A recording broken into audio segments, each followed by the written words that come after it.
నమస్కారం. తీర్థయాత్ర కార్యక్రమానికి స్వాగతం. ఇందుగలడు అందులేడను సందేహము వలదు అంటూ నరసింహస్వామిని ప్రహ్లాదుడు కీర్తిస్తాడు. ప్రహ్లాద వచనాన్ని సత్యవాకుగా నిరూపించడానికే శ్రీ మహావిష్ణువు స్తంభం నుండి నృసింహునిగా అవతరించి దుష్ట సంహారం చేశాడు. కృతయుగంలో జరిగిన ఆ స్తంభోద్భవం ప్రస్తుతం ఖమ్మం పట్టణ ప్రాంతమేనని, ఇక్కడ కొండకు స్తంభాద్రి అనే పేరు అందుకే ఏర్పడిందని చెబుతారు. స్వామి ఆవిర్భవించిన స్తంభాద్రియే కంబాద్రిగా మారింది. కాలక్రమేణా ఖమ్మంగా స్థిరపడింది. ఇవాల్టి తీర్థయాత్రలో ఖమ్మంలోని స్తంభాద్రి శ్రీ లక్ష్మీ నరసింహస్వామి ఆలయాన్ని సందర్శించి ఆ విశేషాలు తెలుసుకుందాం రండి. హైదరాబాదుకు సుమారు 186 కిలోమీటర్ల దూరంలో ఖమ్మం పట్టణం ఉంది. ఈ పట్టణంలోని గుట్ట మీద వెలసిందే స్తంభాద్రి లక్ష్మీ నరసింహస్వామి వారి ఆలయం. హిరణ్యకశిపుణ్ణి సంహరించేందుకు శ్రీహరి నృసింహావతారాన్ని స్తంభం నుంచి ఇక్కడే దాల్చి ఉద్భవించి రాక్షస సంహారానంతరం ఇక్కడే కొలువుదీరాడని కథనం. స్తంభం నుంచి అవతరించిన తావు కనుకనే స్తంభగిరి, స్తంభాద్రి అనే పేర్లేర్పడి కాలక్రమంలో స్తంభం మెట్టు, కంబం మెట్టుగా వ్యవహరించబడుతూ నేడు ఖమ్మంగా రూపుదాల్చిందని స్థల పురాణ వివరణం. కృతేతు సాలగ్రామాద్రిః త్రేతాయాం నృసింహరేర్గిరిః ద్వాపరే స్తంభశిఖరి కలానే తత్రికిః పదైః అని చెబుతూ కృతయుగంలో సాలగ్రామాద్రిగా, త్రేతాయుగంలో నృసింహగిరిగా, ద్వాపరంలో స్తంభశిఖరిగా, కలియుగంలో ఈ 3 పేర్లతోనూ ఈ పవిత్ర క్షేత్రం గుర్తింపబడుతోందని శాస్త్రం చెబుతోన్నది. ఖమ్మం పట్టణంలో గుట్టపై వెలసిన పవిత్ర ఆలయం ఈ స్తంభాద్రి లక్ష్మీ నరసింహస్వామి ఆలయం. చారిత్రకంగా 16వ శతాబ్దంలో లకుమారెడ్డి, వేమారెడ్డి అనే సోదరద్వయం ఈ ఆలయ నిర్మాణం చేశారని తెలుస్తోంది. ప్రశాంత వాతావరణంలో పచ్చని ప్రకృతి పరిసరాలతో గుట్టపై ఆలయం ఆకట్టుకుంటోంది. స్తంభాద్రి శ్రీ లక్ష్మీ నరసింహస్వామి ఆలయం గుట్టపై విశాల ప్రాంగణంలో శోభాయమానంగా దర్శనమిస్తుంది. ఆలయాన్ని చేరుకునేందుకు మెట్ల మార్గం ఉంది. శ్రీ లక్ష్మీ నరసింహస్వామి ప్రధాన ఆలయం ముఖమండపం, అంతరాలయం, గర్భాలయాలతో విరాజిల్లుతోంది. ముఖమండపం ముందు వైపు పెద్ద హాలు ఉంది. పూర్వం మునులు ఈ గుట్ట సమీపంలోని నదిలో స్నానాదులు చేసి జపతపాలు చేసుకునేవారని, అందుకే మునుల ఏరుగా ఖమ్మం సమీపంలోని నదికి మున్నేరు అనే పేరు వచ్చిందని చెబుతారు. ముఖ్యంగా భరద్వాజ మహాముని ఆశ్రమం ఇక్కడే ఉండేదట. గుహలోని స్వామిని మహర్షులు దర్శించి పూజించుకునేవారట. కలియుగంలో స్తంభాద్రి నరసింహస్వామి తన ఉనికిని తొలుత అష్టకుర్తి గ్రామంలోని భూపతి వెంకమ్మ అనే భక్తురాలికి విశదపరిచాడని చెబుతారు. ఆమె తన స్వప్న వృత్తాంతాన్ని గ్రామస్తులకు తెలిపి ఈ క్షేత్రాన్ని గుర్తించి ఆలయ నిర్మాణం కావించారని ప్రతీతి. గర్భాలయంలో శ్రీ నరసింహస్వామి లక్ష్మీ సమేతుడై దర్శనమిస్తాడు. స్వామి విగ్రహం అభయముద్రను ధరించి తిరునామంతో, మీసాలతో, విశాల నేత్రాలతో, కోటేరు నాసికతో, కిరీటధారణ శిరస్సుతో దర్శనమిస్తుంది. గర్భాలయంలోకి చేరుకున్న భక్తులు శ్రీ లక్ష్మీ నరసింహస్వామి వారి దివ్యమంగళ రూపాన్ని దర్శించి అలౌకికమైన ఆనందానికి గురవుతారు. మహిమగల దేవునిగా, శక్తిమంతమైన దేవునిగా స్వామివారిని ఈ క్షేత్రంలో భక్తులు దర్శించి నిత్య పూజాధికాల్లో పాల్గొంటుంటారు. కొండలో తొలువబడి అందులో వెలసిన శిలామూర్తిగా లక్ష్మీ సమేతుడైన నరసింహస్వామి కొలువుదీరి పూజలందుకుంటున్నాడు. గర్భాలయంలో శ్రీ నరసింహస్వామి లక్ష్మీ సమేతుడై దర్శనమిస్తాడు. స్వామి విగ్రహం అభయముద్రను ధరించి తిరునామంతో, మీసాలతో, విశాల నేత్రాలతో, కోటేరు నాసికతో, కిరీటధారణా శిరస్సుతో దర్శనమిస్తుంది. లక్ష్మీదేవితో బాటు వేంచేసి ఉన్న స్వామివారికి ఇరుపక్కల గరుడు, ఆంజనేయుడు కొలువుదీరి స్వామివారికి సేవ చేసుకుంటున్న మూర్తులను వీక్షించగలం. శ్రీ నృసింహ దర్శనమే సర్వపాపహరంగా భక్తులు శ్రీ లక్ష్మీ నృసింహుని ప్రసన్నతకై బారులు తీరి స్వామిని దర్శించి అర్చించి కరుణా కటాక్షలబ్ధ విభవులై తరిస్తుంటారు. ఇక్కడ అమ్మవారి ఆలయంలో లక్ష్మీదేవి 2 చేతుల్లో కలువలు, మరో 2 చేతులతో అభయవరద ముద్రల్లో భక్తులను కటాక్షిస్తూ పూజలు అందుకుంటున్నారు.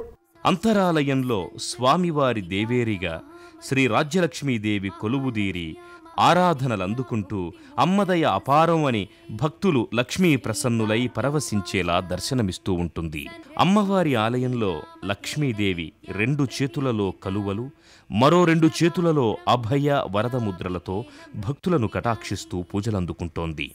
భక్తులు హారతులు సమర్పించి అమ్మ పాదాలకు ప్రణమిల్లి తలవంచి పెడితే దండం తొలగిపోవును గండం అని భక్తి శ్రద్ధలతో కొలుచుకుంటారు.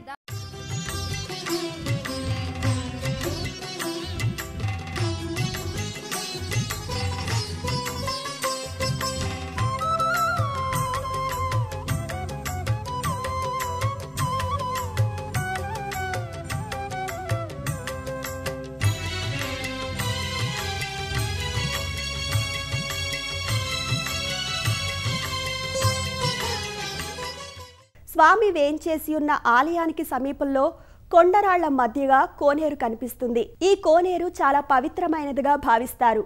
ఎందుకంటే ఇది స్వామి పాద తాడనంతో ఏర్పడిందని చెబుతారు. ఆ విశేషాలేంటో చూద్దాం.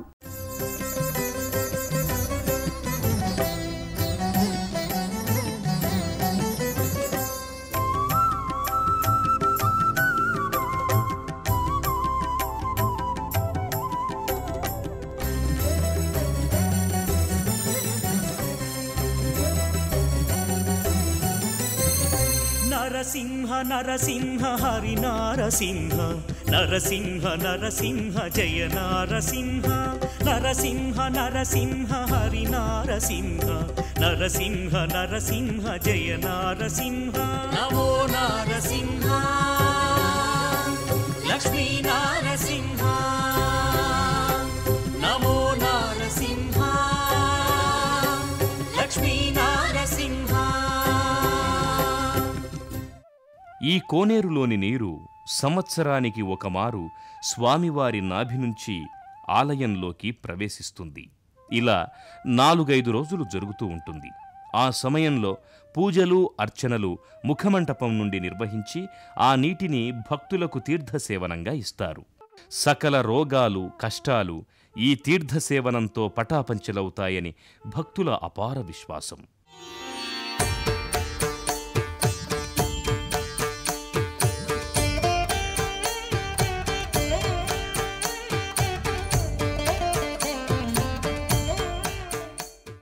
క్షేత్రపాలకుడైన ఆంజనేయ స్వామి కొండపై స్వామికి ఎదురుగా ప్రతిష్ఠింపబడి పూజలందుకుంటున్నాడు.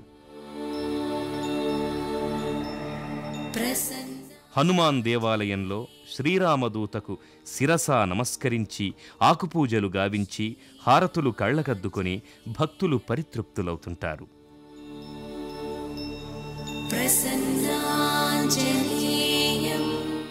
శ్రీ లక్ష్మీ నరసింహస్వామి వారి ఆలయానికి దగ్గరలోనే శ్రీ దత్తాత్రేయ అవతారమూర్తి అయిన శ్రీ షిరిడీ సాయిబాబా దేవాలయం నిర్మాణమైంది. ఆలయంలో సింహాసనంపై శ్రీ సాయి నల్లరాతి విగ్రహం ప్రతిష్ఠితమైంది. ఏ క్షేత్రమైన తీర్థమైన సాయే మా పాండురంగడు కరుణామయుడు సాయే. సాయి శరణం బాబా శరణం శరణం సాయి చరణం గంగా యమున సంగమ సమానం. రజత కిరీటధారి అయి పుష్పమాలాలంకృతుడైన సాయి కాలా సాయిబాబాగా ఈ ఆలయంలో భక్తుల పూజలు హారతులు అందుకుంటున్నాడు. ఊయలలో బాబా పాలరాతి మూర్తి, పవిత్రమైన బాబా పాదుకలు సర్వశుభాలకు నిదర్శనం. శ్రీ కాలా సాయిని భక్తులు దర్శించుకుని అలౌకికమైన ఆనందాల్ని పొందుతారు. శ్రీ దత్తాత్రేయమూర్తి కూడా సాయి ఆలయంలో కొలువై ఉంది. ప్రతి సంవత్సర వైశాఖ మాసంలో శ్రీ నృసింహ జయంతి సందర్భంగా 5 రోజులు స్వామివారి బ్రహ్మోత్సవాలు కావిస్తారు. శ్రావణంలో లక్ష్మీ అమ్మవారి జయంతి, ధనుర్మాసంలో గోదా కళ్యాణం వైభవంగా జరుగుతాయి. ప్రతి ఆదివారం స్వామికి కళ్యాణం జరుగుతుంది. కళ్యాణ మహోత్సవం, యాగ హోమాది కార్యక్రమాలు, బ్రహ్మోత్సవాల సందర్భంగా శ్రీ లక్ష్మీ నారసింహునికి భక్తులు అపార భక్తి శ్రద్ధలతో కావించి తరిస్తుంటారు.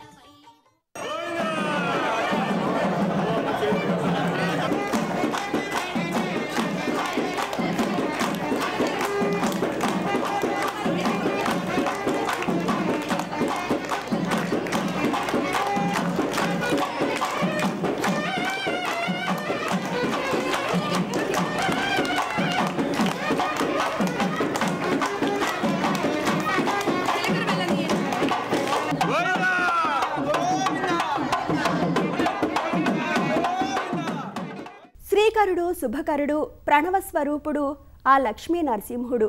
ఆయన్ని కొలిచిన వారికి శత్రుబాధలు నరఘోష గ్రహబాధలు తొలగిపోతాయని నమ్మకం.